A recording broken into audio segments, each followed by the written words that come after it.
you become more self-aware when you teach this or sit through these classes. And this morning I was watching the news, and Jilly and Grace was talking about black eyes. And I thought to myself, I wonder how much longer we're gonna use the term black eyes. So, as our little text group that we have, number one, I texted the group and, Jilly and Grace just used the term black eyes. So I wonder how much longer we're gonna have black eyes. And he easily responded right back and said, until the sun comes out and melts it off. Just died laughing, totally missed the whole thing, just where we're at. So, yeah, there's a lot of things changing. We are definitely changing this culture and all that to do this. So, glad y'all here, appreciate y'all being here. Like I say, have a good dialogue. I hope that this is a good class for you. I want to be very open and honest in this class. We are going to talk about us and the number one guys and the Station 7 stuff, and we will call us and them out. And if y'all got questions about anything, we're here, we're going to talk about it. We're going to go there. There's nothing we're going to hold back to do that. So, like I say, if you got, short of confessing to a murder, anything you say will not be held against you in here today. There will be, I'm going to punish you. We're going to talk about things that we've done that we shouldn't have. At the very end, I will reveal my thing that I shouldn't have done. We all have skeletons in the closet. That thing, one thing, yeah, something. So, anyways, we're going to talk about it all. So just, like I said, be open, honest, do all that. Kind of how we got to this point.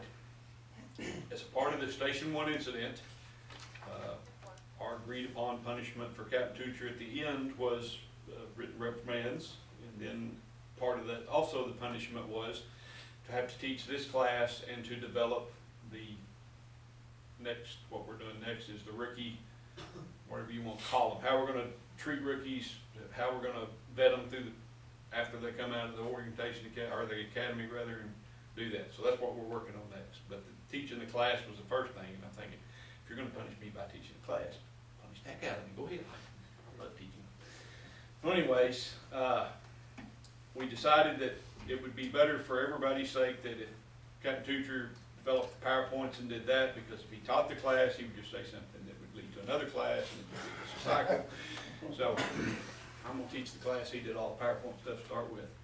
But this is kind of where Chief Flores laid it out with us. He said, we need to talk about culture, we need to talk about workplace conduct, here's your basis, go for it. But he said, I want the class to be meaningful, I want it to be important, and I want the topic to be, something that is very useful to the department and all that. So, take it back. I'm a slide early. Hold on that thought. I got out of track.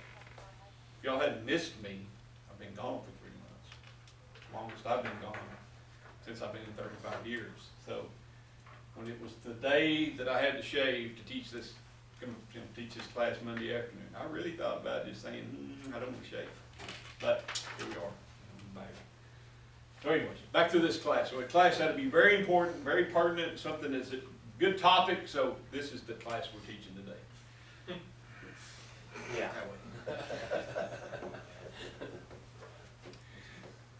So, we'll write something on the board. See if I can remember everything. Chris thought that was funny. Get that slide.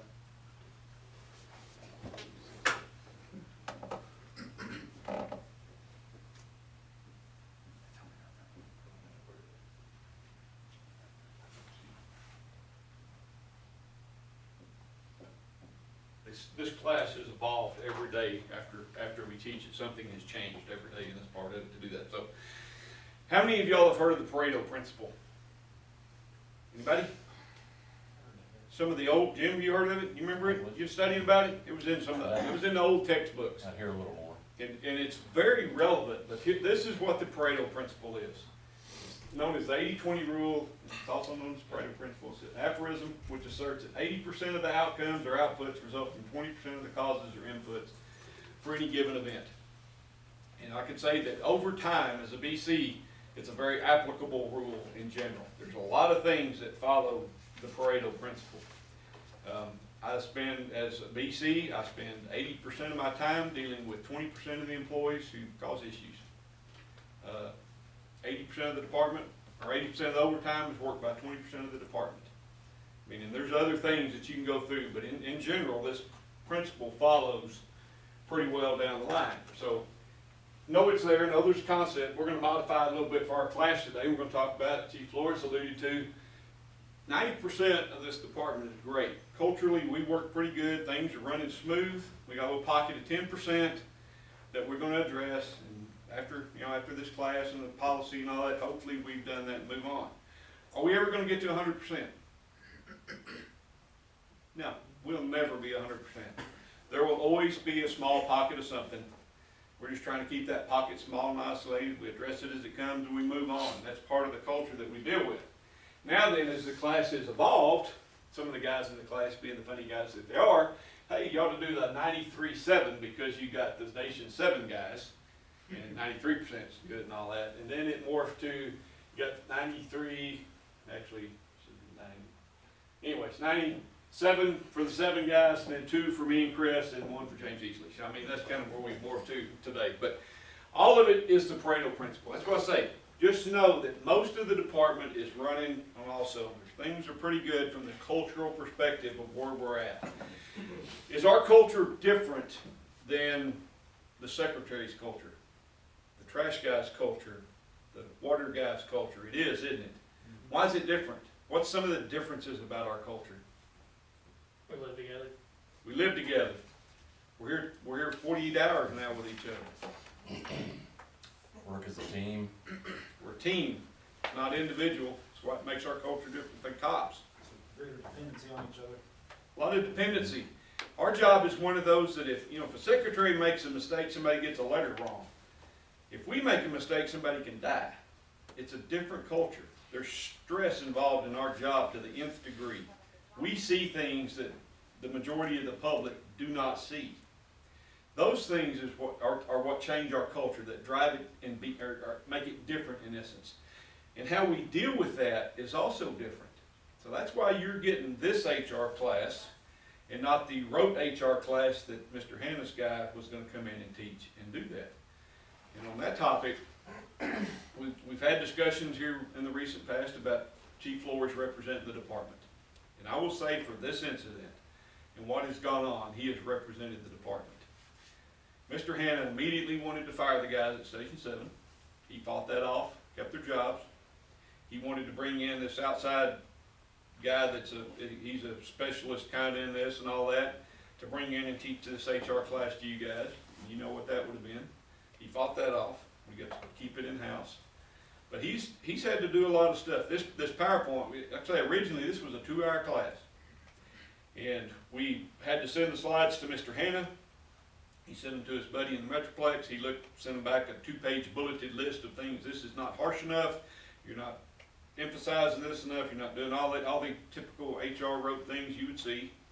We added about 4 bullet point things in there, but we made the presentation a little more robust. There are things we need to talk about that we do so that it's going to pass the muster going back. So I mean, it's kind of morphed into that. But once again, even that, Chief Flores has fought. Me and him have been on the same page as far as what message y'all need to hear versus what somebody from outside wants to teach you or think we need to hear, because our culture is different. And people need to recognize that and do that. So appreciate him for that. Like I say, he's done a lot in that. So I asked you this. It's time to shout it out. Why are you here today? Why are you in these seats today? Somebody screwed up. Somebody screwed up. The ice melted. The ice melted. That's funny, Troy. I'm not going to put that one on board, but that is funny. I appreciate its humor. What are you doing? Deep breath out. That's all we do. We don't need anything else. See, my mind told me you can't end a sentence in a preposition, so I didn't put it up there. Then, so that's what happens. What else? Why are we here? Why are you here? To learn. That's why I left teaching. Be better employees. Be better.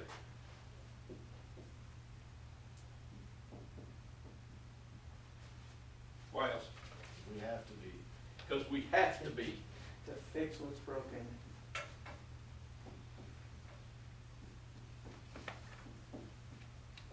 Fix the 10%.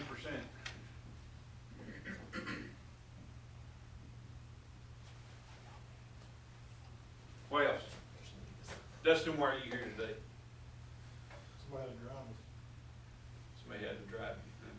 Cause you had to more or less? No, it's what it is. I mean, we're here because somebody messed up, and when that happens, it rolls downhill. Roll downhill.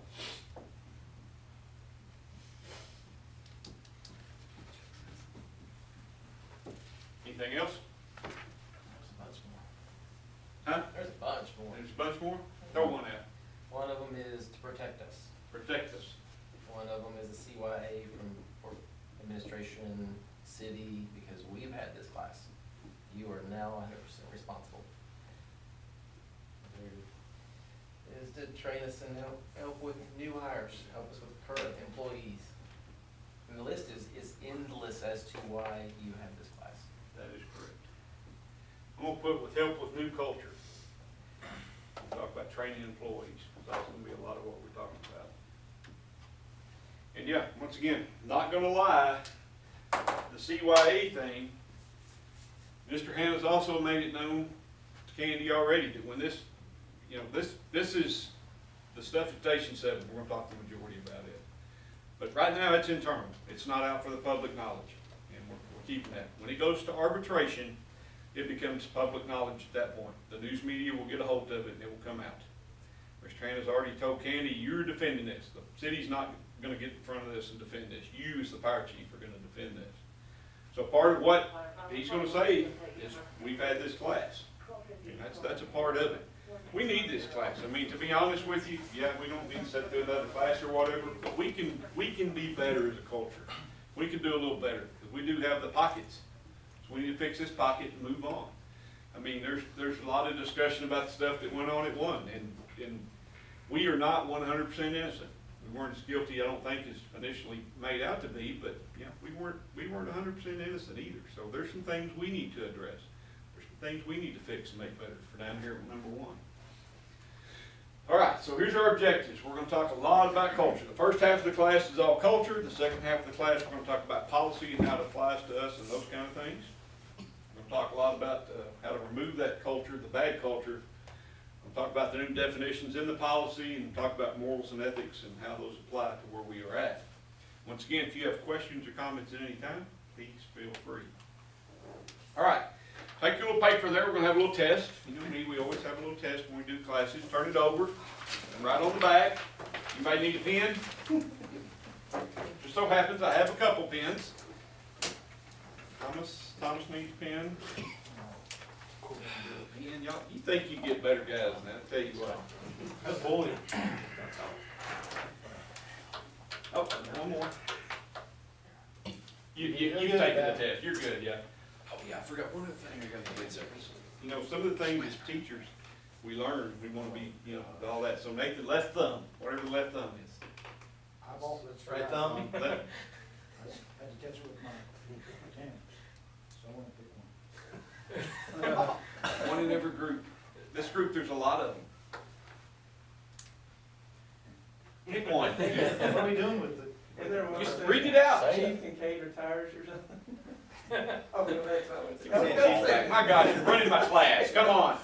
Here, Thomas, what do you read? Left thumb. Chief Kincaid should never retire. There you go, right there. All right. See, all right. John, right thumb.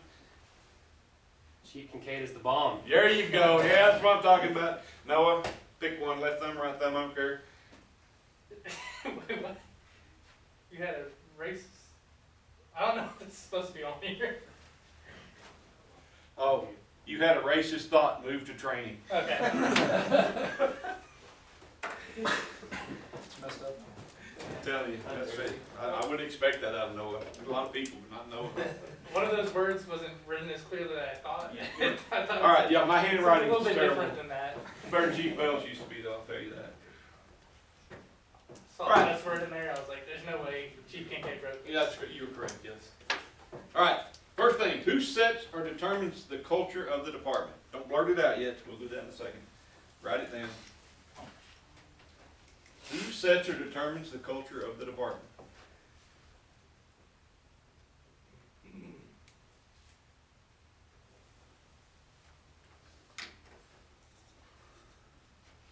Now couldn't, our training budget would allow, since it was my budget, was the training budget, so we don't have candy bars to throw out, but if you get a right answer, I will throw you an M&M. If you get a good answer or something, I'll throw you an M&M. Some of them are peanut butter though, so if you're allergic to peanut butter, I don't wanna kill anybody. What you tell you, COVID negative? Do what? Are you COVID negative, or are you gonna sanitize between each toss? Okay. Yeah. Second, what changes culture? What changes culture?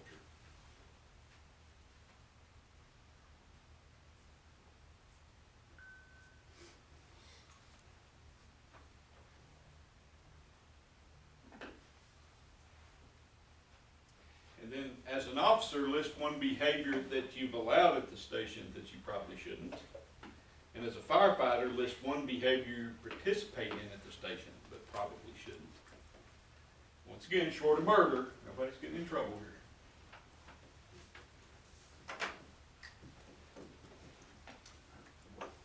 See what Dustin has to say here in a minute. You don't gotta worry about my stuff, Chief. Kinda worried. I've had this class before, I know what to say. See, I don't want that. You know, you're talking to me. We're one and we're one. We're tight and all that. All right, so first question, who sets or determines the department's culture? Everybody. Shout it out, everybody. Previous employee. Previous employees.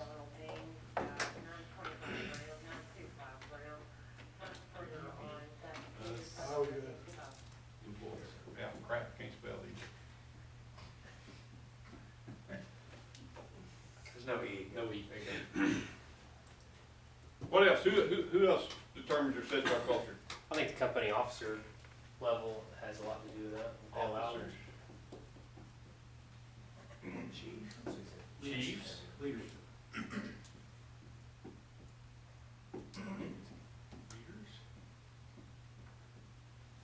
Traditions. Tradition. There you go. Your leaders on like firefighter, or not necessarily firefighter level, just the people that are kind of everybody looks to on how to respond to situations, or So you're informal leaders too. Okay, good stuff. So what changes culture? squeaky hinge.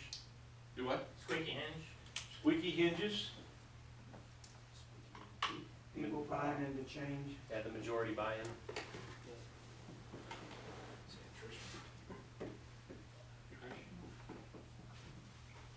Big word.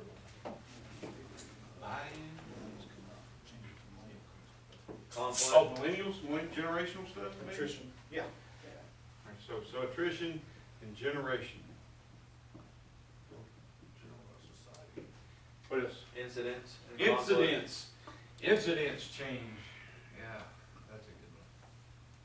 Incidents. You can abbreviate. You think with a master's degree I can spell better than that? What else? What changes culture? Society in general. Society changes culture.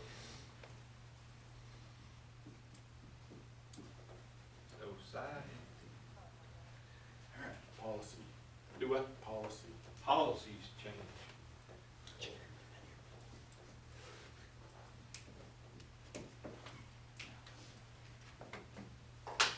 We'll refer back to these as we go through the class because it's relevant where we're at. So, some of the officers in here, or all the officers in here, what's one behavior you allow that you probably shouldn't? Profanity. Profanity. I wrote boxing. Fight club. Yours, I know what yours would be, dipping in the station. That's what one of yours might be. Is that against rules? Jim, you got one? Mine was generic, just basically allowing discussions to go past the line where they shouldn't. Mm-hmm. Yeah, we're all guilty. Say, me too. We'll talk about it at the end. All right, some of the firefighters, what are things y'all participate in you probably shouldn't? Gossip. Gossip. We are gossip spreaders and gossip participators pretty well, yeah.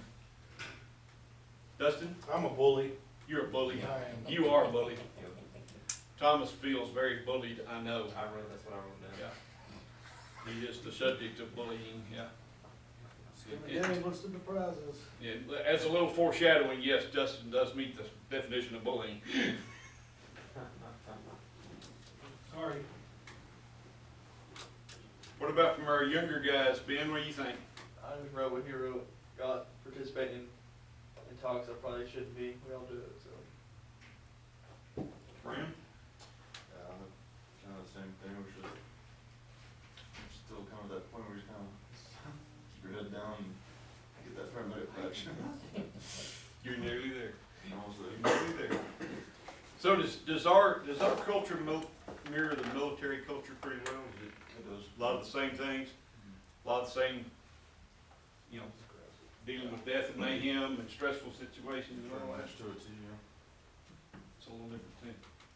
Hands down, the number one thing that's been said is foul language. Hands down throughout this class.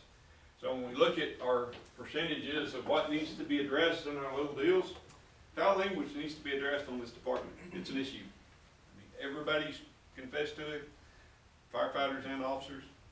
One of those we need to look at.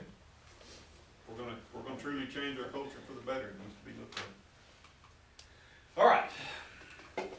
Now these, like I say, this is a fire department driven class. We're talking about fire department perspective and things. So especially if they're footnoted like this, these are fire department definitions. These are articles or research that comes from that perspective in doing that. So the definition is from a fire department perspective of culture.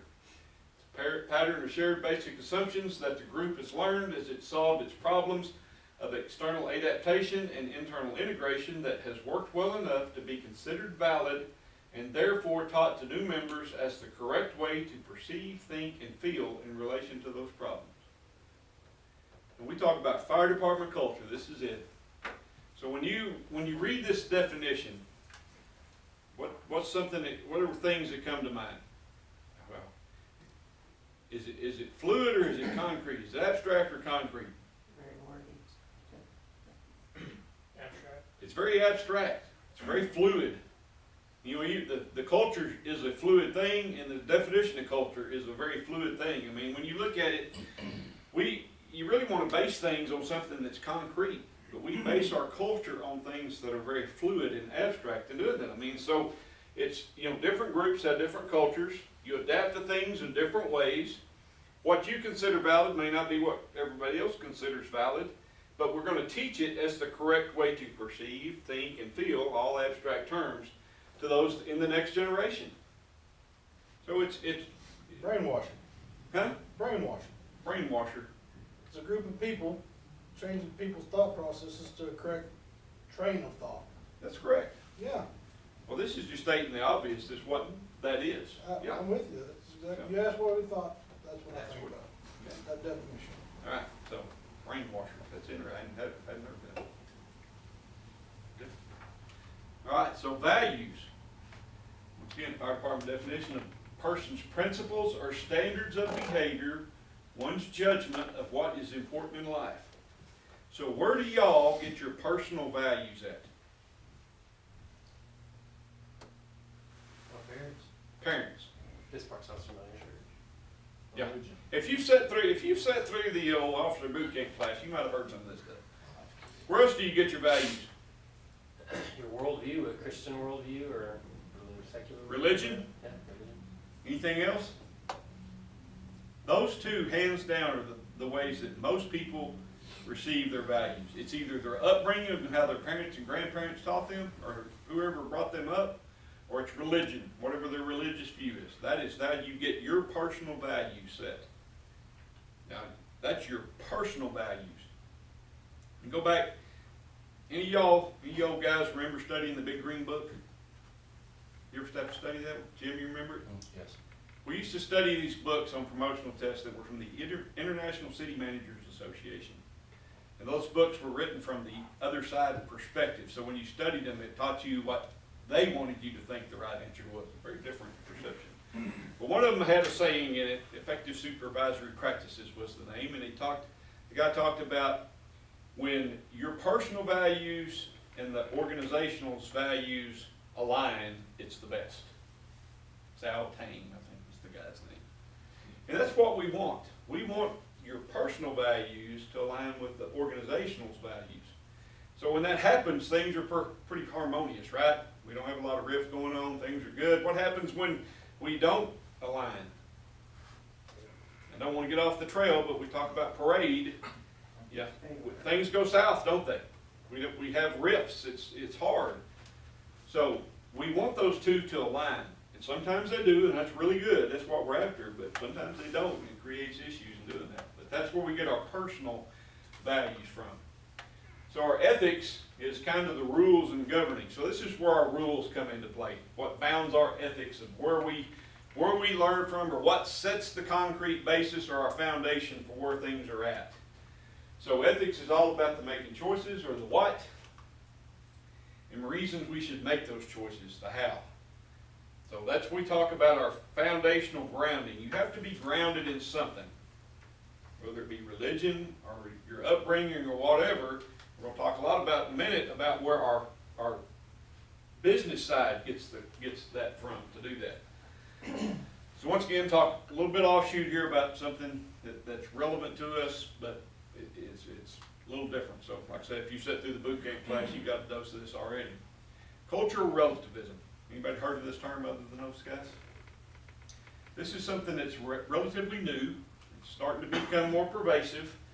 This Dr. Rachels has done a lot of research on this, and he's kind of the author that I've pulled from as far as where this is at and why it's impactful to us sitting in this room today. Basically, cultural relativism says that everybody has a different culture, and within that culture, it's okay. So you have a culture, you have a culture, you have a culture. All our cultures are okay. So if you're in the culture that believes that cannibalism is okay, you're okay. Now everybody else may look at you and think your culture's weird, or that's not right, or whatever. But within their culture, that's okay. And that's the norm, and that's what's expected to do that. So you can say within the fire service culture, our culture is okay. It's the norm. It's what we do and all that. There's different ways you look at this. But what the problem with this is, there is no basis for it. There's no grounding. It's what you think is and not what really could be or actually is. It's just the belief system of what goes on. So that every moral standard is basically culture bound. You get your morals from whatever you want them to be. So no universal rules, no universal values, what everybody wants to do. Now does this sound like any group of people who may have come up into the hiring force, who always won trophies and were never told you were wrong, they were always told you were right, things were good, things were well, you never had a basis for bad, so to speak, in doing that. So here's where this starts, the rubber meeting the road. So you talk about ethical relativism, which is where you do get your basis and grounding and stuff like that when you talk about this, the ethical side of things. Comparing these two, it equals out to that cultural relativism equals ethical relativism in the mind of a cultural relativist, because they're saying and thinking that because my standards are what they are and they're good enough and you shouldn't tell me what my standards should be, that's what makes ethics. It's an ethical decision. So if I want to eat somebody who's cannibalistic, that's okay. You can't tell me wrong. You can't tell me otherwise. Here's the problem where this starts going awry, is there's no objective truth in morality. You know, we want objective truths, not subjective truths in doing this. So they can say, or you could say that the earth is flat, or that the earth is the center of the universe all day long. It doesn't make it right. We all know that that's not true. We know that the earth is round and that the sun is the center of the universe. So those are objective truths. So where this happens is, and it does prevail with the younger generation because they were brought up in a different way. Their cultural values were totally different than what most of us older guys' cultural values were. They butt heads. So the gist of this is, where you tell somebody as an officer even, and I've seen this before, I've experienced it already, you tell somebody to do something and they look back at you even as a chief or an officer and say, why should I do that? Who gives you the right to do that? Who gives you the right to tell me what to do? So this is where this drives in and comes into this workforce. We've seen this. It's gonna happen. It's gonna become more prevalent as time goes on because of the shift. So just be aware. If you haven't experienced it, you will. It's there. It's that mindset. And we're gonna talk a lot about the generations. Noah's generation and some of those other guys. You know, we're gonna talk a lot about them. And if from an old guy perspective, the very first class, my C-shift guys, the old guys in the back, why do we have to change? Why can't they change? Well, there's a lot of reasons to that, but one of the reasons is because we're outnumbered. There's more of them than there are us, you know, nowadays.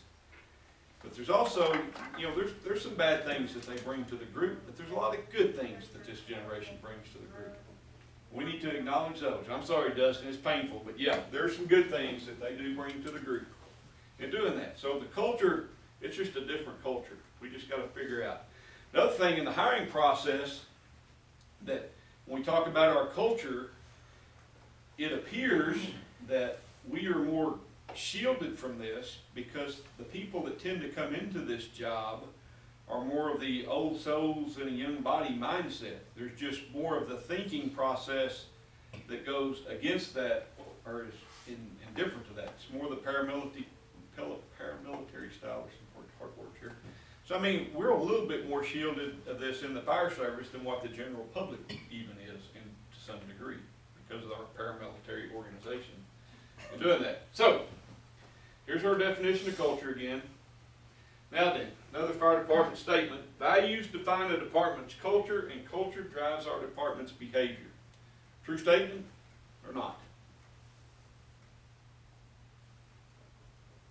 Any disagreement? So our values define the culture. Whether they're personal values or whether they're departmental values, and there's a difference, they define our, you know, so what we want is the values that are set from the corner, from the chief's perspective per se, some of these things. And these are things that set our values, but the chief sets out our values, RISE, our mission statement, our rules and regulations. Those are set as departmental culture. That's where the department wants the culture to be, is set. So those values define that culture, and then the culture derives the behavior. So usually, not every time, but usually when we follow those, we follow the rules, things are good, nobody gets in trouble, we don't have a lot of rift. Occasionally we do, but for the most part, this is a valid assumption and process. So how is culture transmitted? You know, it's gonna change. Culture's gonna evolve. There's no doubt about it to do that. And we're going to transmit the culture to the next generation. They're going to get parts of it. We're going to show and talk about some of that here in a minute. So the leaders got to make sure we're transmitting the right message and the right culture down the stream. And this is not just the paid leaders, it's the informal leaders. This one's everybody. Everybody that has an influence is responsible for this and doing this. So, here's some visible attributes of our culture. Our patches, badges, white shirts. Occasionally when we get to wear white shirts, you know, they're not dark colored shirts.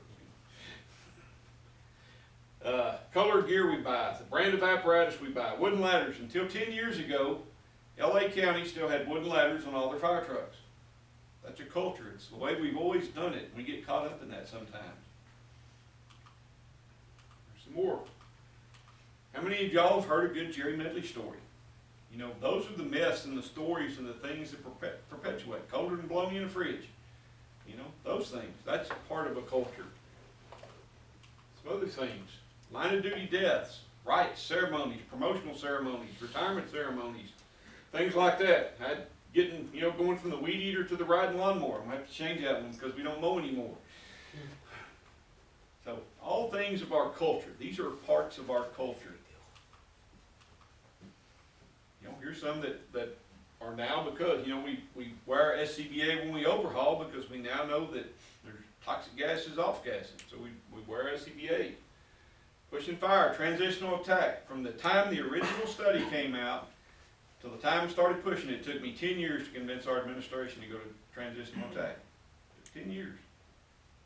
You know, how we do searches is different. The mentality of everybody gets a trophy. That's a different mentality. It's becoming pervasive within the fire service. There's more them than there are us. So, our attitudes. The brotherhood. Is the brotherhood good or bad? We talked about the brotherhood. Is it good? Mhm. Is it bad? Sometimes. Can it be bad? What are the good attributes of the brotherhood? Just knowing you can count on each other. Got each other's backs. Family, the bond. What about Stephen Hughes' thing here recently? You know, that's the brotherhood at its best. You know, we're taking care of somebody. What's some bad instances of the brotherhood? Station 7 was a bad instance of the brotherhood. Here's one that's an offshoot of that I'll tell you. For both Clark Chanel and our rookies on C shift, when all the incidents came out or whatever happened and they went and reported it, or they were told to report it for our rookies, because they didn't go looking for a fight. You know, they were the victims. Like it or not, that's what they were. They were the victims. And we had people calling them narcs because how dare you tattle on the brotherhood. That's the bad side of the brotherhood. We need to recognize people that sometimes they're the victims and that the brotherhood's bad. You know, I remember the old days when people, you know, somebody tell you, say, hey, my wife calls up here looking for me, tell her I'm such and such. You know, that's the bad side of the brotherhood. You know, covering for a negative reason or whatever. So there is a downfall sometimes to the brotherhood. Usually it's pretty good, but sometimes it's not. So, our rules, norms, and ethical codes, our values, this is where the department's values and culture stem from, are these right here. This is what we want, our policies and operating guidelines, the mission statement, our core values, RISE, it's on our logo, it's important to us. These are where the department wants the culture to be set, is within this context. Now here, this slide out of all the slides was one of the most interesting things to me when I was doing all the research and stuff. Culture change in a department takes place in two different ways, two very distinct different ways. First and most commonly is through the evolution over generations by what is and what is not valued by the members. It develops by what is allowed, tolerated, encouraged in the daily activities and decisions. The culture of this department is more driven by you sitting in the seats than it is the corner office over there. It's like that because they can only say so much. They can put the books out there, but you don't have to follow them. We have subcultures develop or whatever.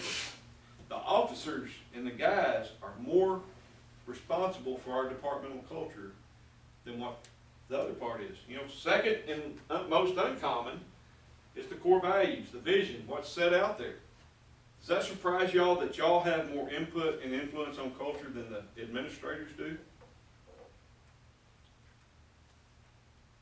You wouldn't think it would be that way, though, would you? From a normal sense, that's really not where you want the cart before the horse type thing. But it is. This is the way the fire department culture is. So when you have pockets of Station 7 where the officer didn't address or handle it poorly, that culture starts getting to the toxic side. When you, as an officer, think, I don't want to do what Chief tells me today, we're going to do something else. Or I know he likes calves, we ain't going to use calves. That's when the culture starts going awry.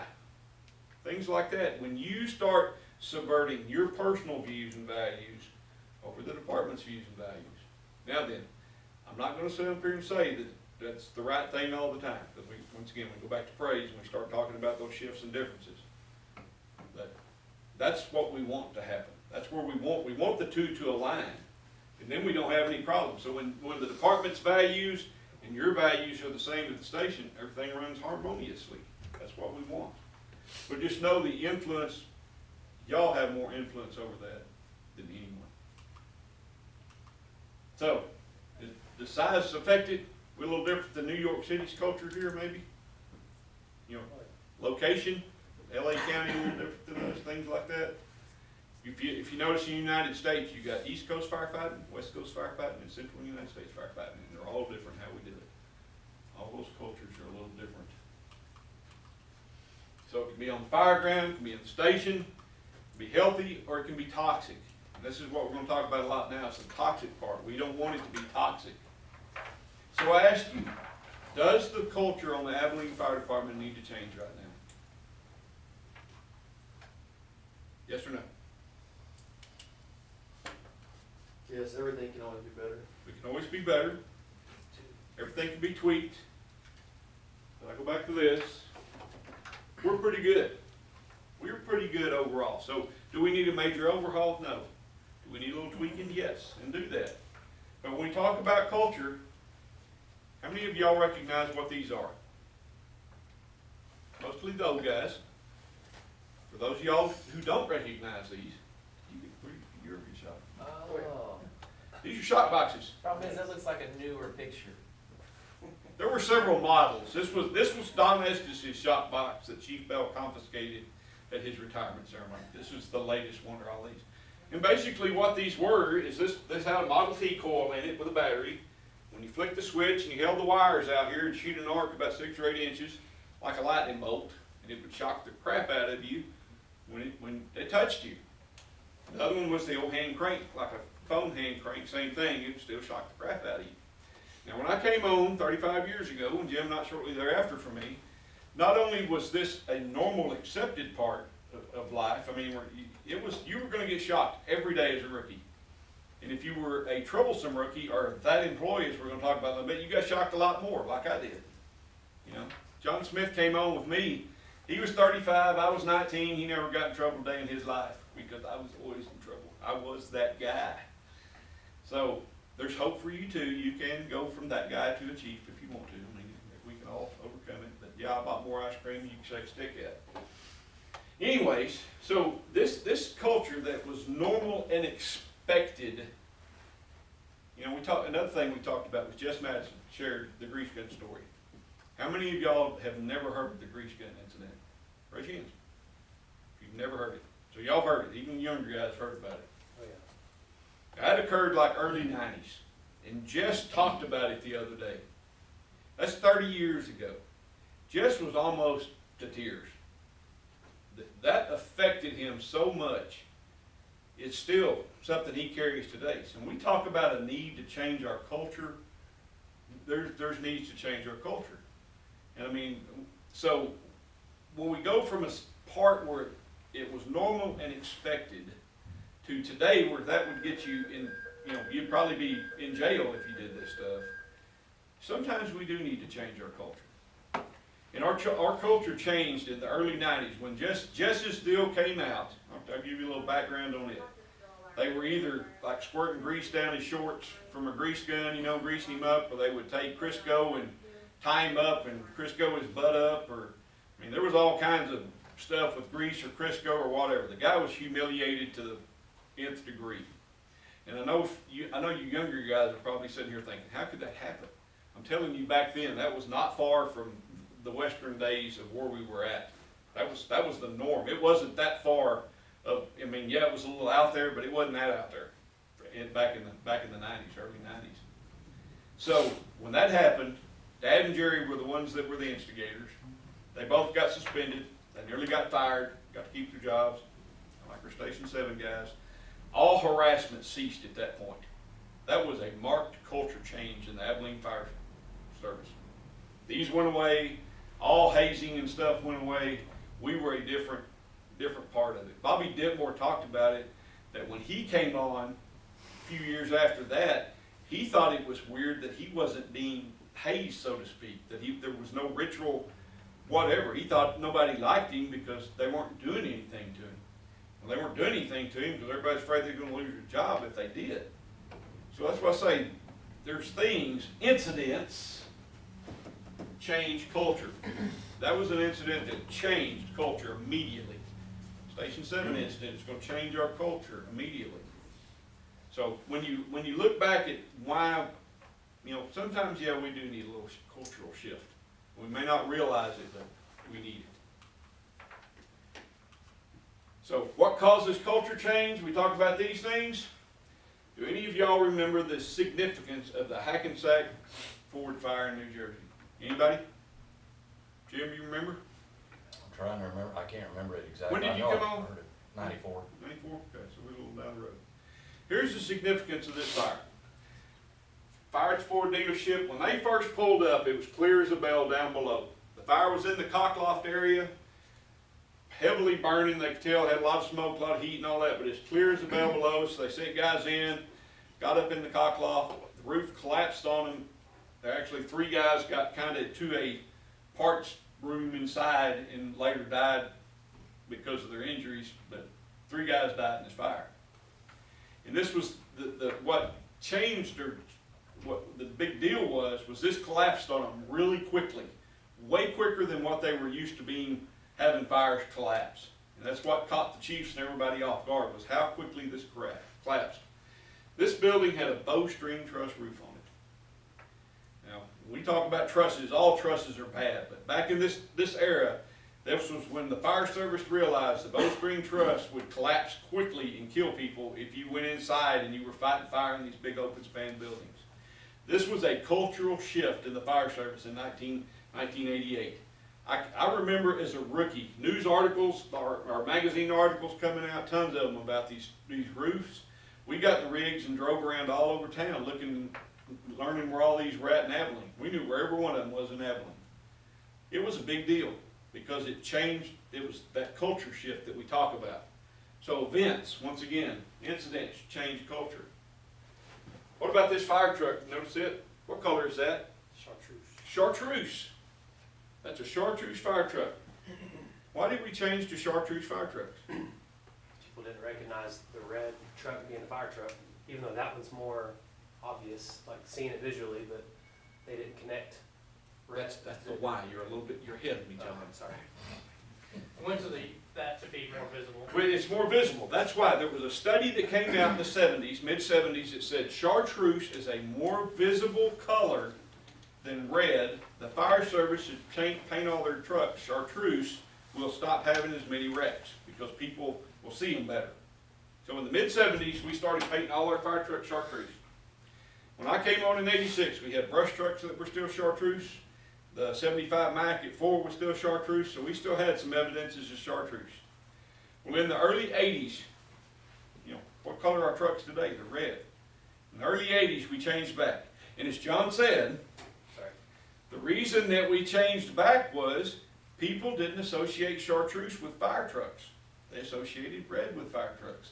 The amount of wrecks actually increased. It didn't go down. So the theory didn't pan out. But it was a culture shift for a few years. We adopted that culture change. But we changed back because we realized this wasn't a good culture to do that. See the door on this fire truck? It was a red fire truck that they painted chartreuse. So, a little tidbit about the culture there in doing that. So, how would y'all label, right now, today, how would you label the culture of the Abilene Fire Department? What are some descriptors?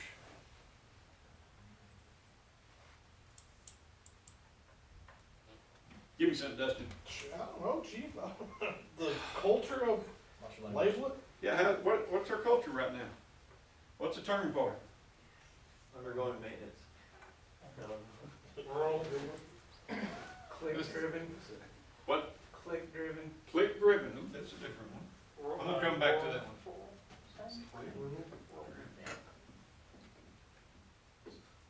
So, tell me what you said again. Me? Yeah. Hell, I forgot now. It's kind of evolving. Yeah, It's undergoing changing. maintenance, yeah. It's changing. Yeah. Changing or evolving. Yeah, evolving is a good one. What else? How else would you describe our culture? It's not super diverse. Not diverse. Did you say that? Hey, true though, click. Click. Nathan, what would you say? Unsteady.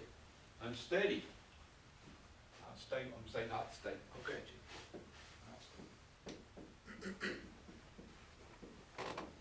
Because that's a lot easier to spell than unfitting. Scott, what do you think? Unstable is there, unsure of itself. Unsure.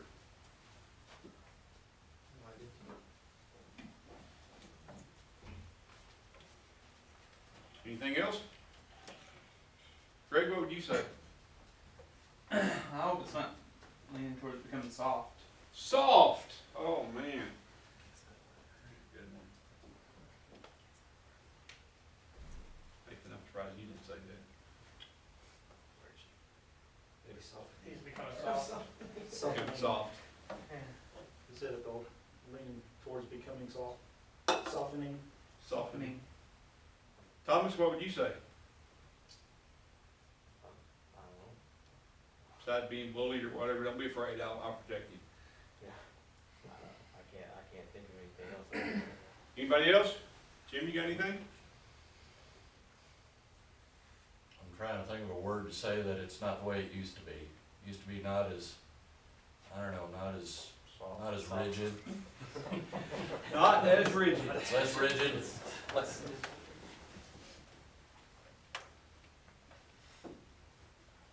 I'm gonna say, I'm gonna throw one up there. I'm gonna say it's good. Still got a brotherhood, Brother. Mhm.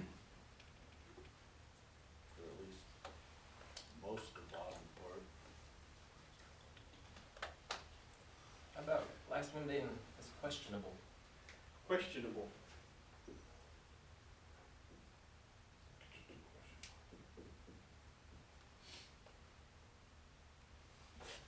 I think John did that on purpose. Question, there you go. See that? I love you guys.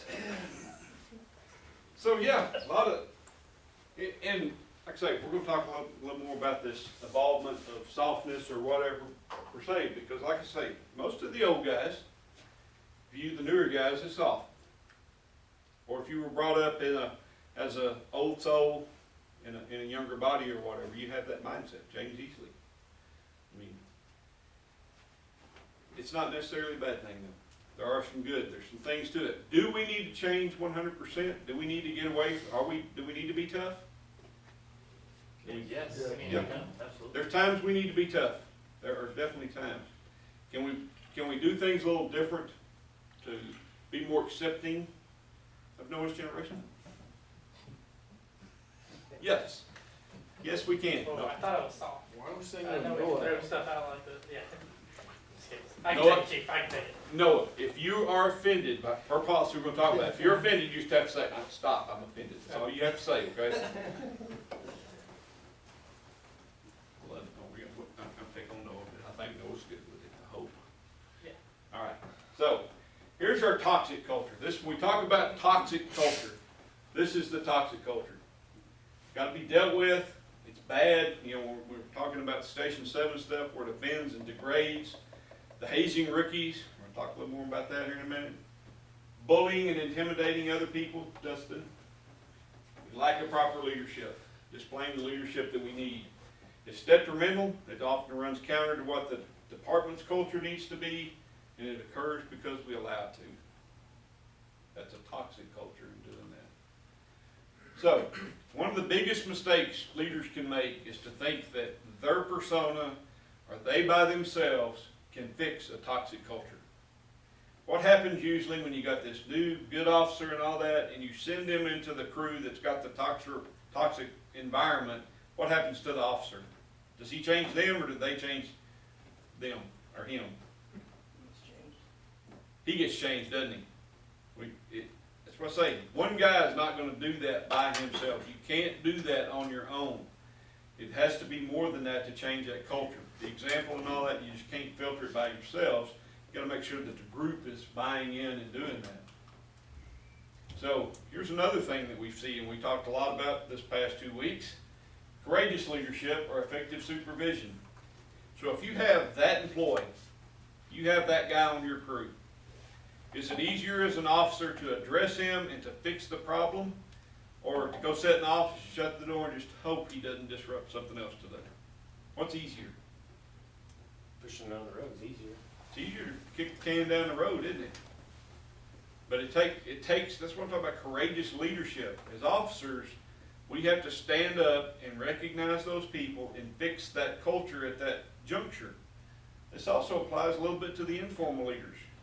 Informal leaders have this ability to do that, and they also have the need that they can do that. They can take care of those things. Sometimes the officer doesn't see everything. Sometimes it's just at the crew level or whatever. But we haven't been too good at this in the past. We have passed around problem people and passed them around, and we had to fix the problem. We're better now at fixing the problem. But generationally, yeah, not so much, but we've gotta do this.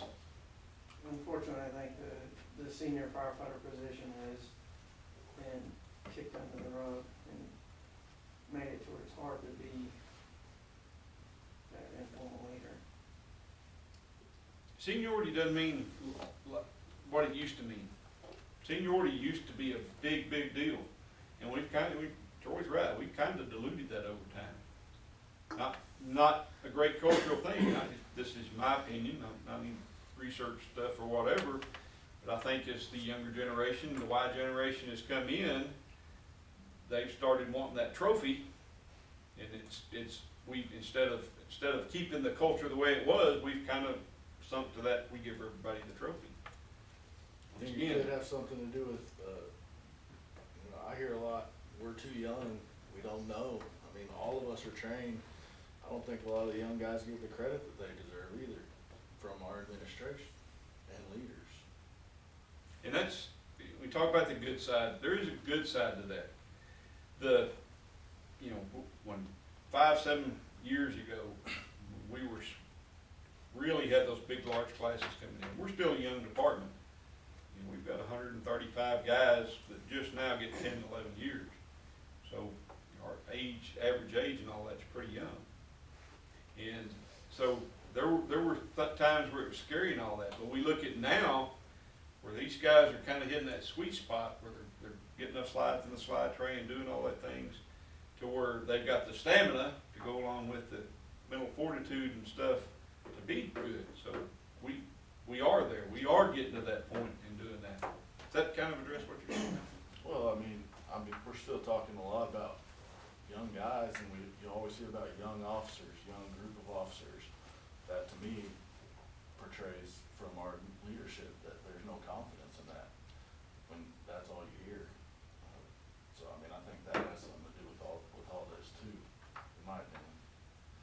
And you've heard me say, and I've used the term old guy and all that, and I'm a part of that too. It's hard, it's a hard thing to see where you were raised generationally.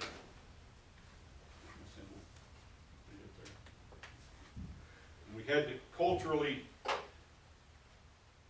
the bell curve. And when I came on, we say the BCs are at the top of the bell curve in '86. For us culturally, BCs were gods. You didn't talk to them unless you were spoken to. The only reason you were called to the office is if you were in trouble. It was a different mindset of that. It was different. And so as we've evolved, and as I look at my career as an officer and the way things were changed, as I was brought up, that's the way it was. So when I promoted to captain 10 years later, you still had some of that officer mentality. You were a little better than everybody else. You were elevated and all that. And as the younger generation started coming in, they didn't cotton to that too well. And we, think back to my moment with Phil Williams was my aha moment that I talk about. I was young captain at Station 7. Phil, if you didn't know Phil, he was one of the greatest people in this department. He was an overall good guy. There was no flaws in Phil Williams. He was truly one of those people that was as pure as they come. The guy was golden. He was my driver. So one of the things as being the new piss and vigor captain, I thought, I'm gonna have Phil put my gear on the rig for me. He can do that. So I don't have to, I'm better than that. So told Phil I wanted him to put his gear on. We went along about 3 shifts. Phil comes in and tells me, I want to transfer. And I immediately thought, maybe it's me. Because I knew it wasn't him. The problem wasn't with Phil Williams. Phil didn't have any problems. But it was that moment of culture's changing.